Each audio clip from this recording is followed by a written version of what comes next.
Saturday of the 9th week in Ordinary Time. A reading from the book of Tobit. Tobit called his son Tobiah and said to him, "Son, see to it that you give what is due to the man who made the journey with you. Give him a bonus too." So he called Raphael and said, "Take as your wages half of all that you have brought back, and go in peace." Raphael called the two men aside privately and said to them, "Thank God. Give him the praise and the glory. Before all the living, acknowledge the many good things he has done for you by blessing and extolling his name in song. Honor and proclaim God's deeds, and do not be slack in praising him. A king's secret it is prudent to keep, but the works of be declared and made known. Praise them with due honor. Do good, and evil will not find its way to you. Prayer and fasting are good, but better than either is almsgiving accompanied by righteousness. A little with righteousness is better than abundance with wickedness. It is better to give alms than to store up gold, for almsgiving saves one from death and expiates every sin. Those who regularly give alms shall enjoy a full life, but those habitually guilty of sin are their own worst enemies. I will now tell you the whole truth. I will conceal nothing at all from you.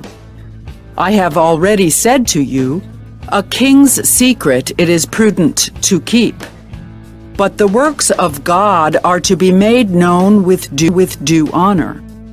I can now tell you that when you, Tobit, and Sarah prayed, it was I who presented and read the record of your prayer before the glory of the Lord. And I did the same thing when you used to bury the dead.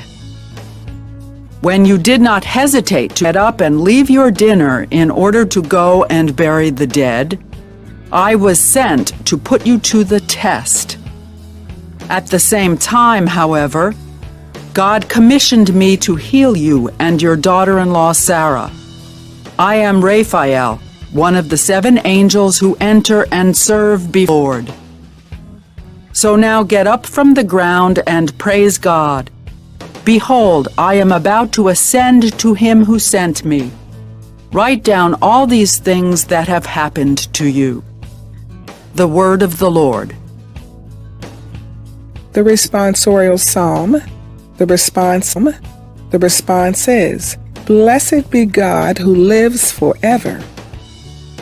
He scourges and then has mercy. He casts down to the depths of the netherworld, and he brings up from the great abyss.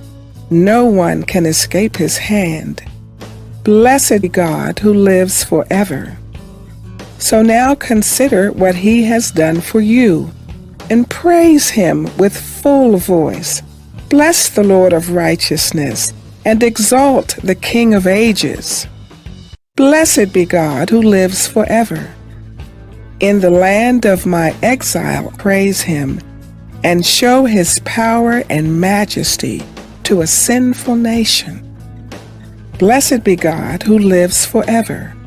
Bless the Lord, all you his chosen ones, and may all of you praise his majesty.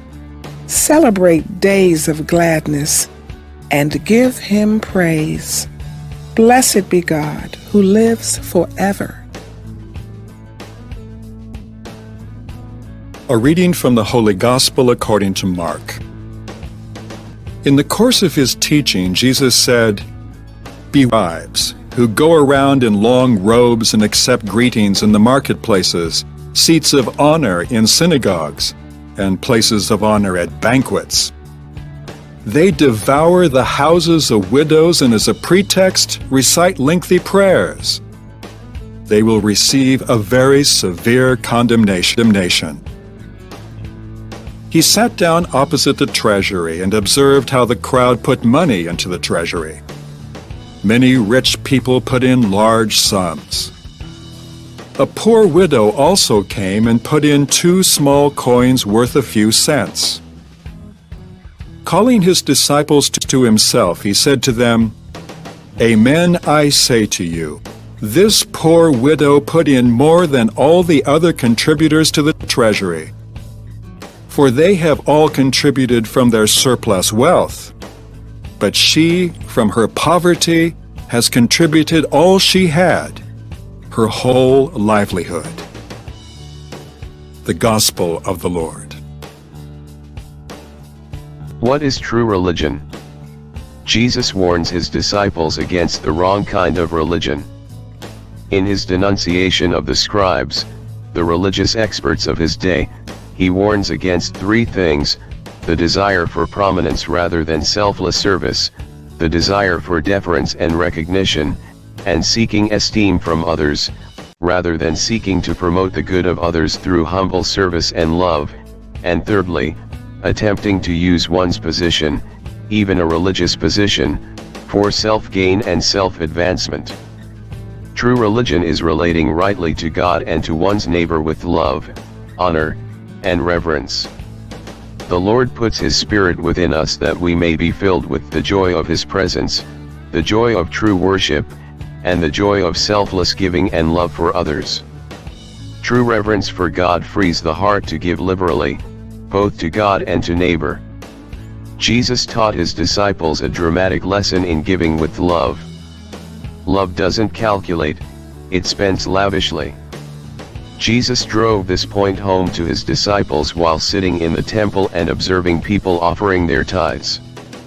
Jesus praised a poor widow who gave the smallest of coins in contrast with the rich who gave greater sums. How can someone in poverty give more than someone who has ample means? Jesus' answer is very simple: love is more precious than gold. Jesus taught that real giving must come from the heart. A gift that is given with a grudge or for display loses most of its value. But a gift given out of love, with a spirit of generosity and sacrifice, is invaluable. The amount or size of the gift doesn't matter as much as the cost to the giver. The poor widow could have kept one of her coins, but instead she recklessly gave away all she had. Jesus praised someone who gave barely a penny, how insignificant a sum, because it was everything she had, her whole living. What we have to offer may look very small and not worth much, but if we put all we have at the Lord's disposal, no matter how insignificant it may seem, then God can do with it and with us what is beyond our reckoning. Do you know the joy and freedom of giving liberally? To God and to neighbor with gratitude and love? Lord, all that I have is yours. Take my life, my possessions, my time, and all that I have and use them as you desire for your glory.